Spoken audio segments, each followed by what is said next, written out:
సమాజానికి అంకితం చేసినటువంటి నాగన్న తన జీవితాన్ని కుటుంబాన్ని పట్టించుకోలేదు, కుటుంబానికి లేదా కొడుకుకి ఏం సంపాదించిందంటే ఏం చెప్తారు? అంటే కొడుకు సంపాదించడం ఏంది? కొడుకు సంపాదించడానికి ఏది దృష్టి లేదు.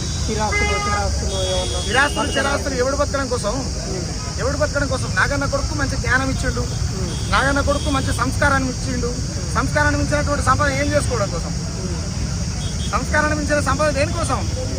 ఆయన గడప పుట్టినటువంటి తనకి అంత పెద్ద సంస్కారమే ఇచ్చాడు. ఇంకా కోర్టుకొని ఏం చేసుకుంటాం?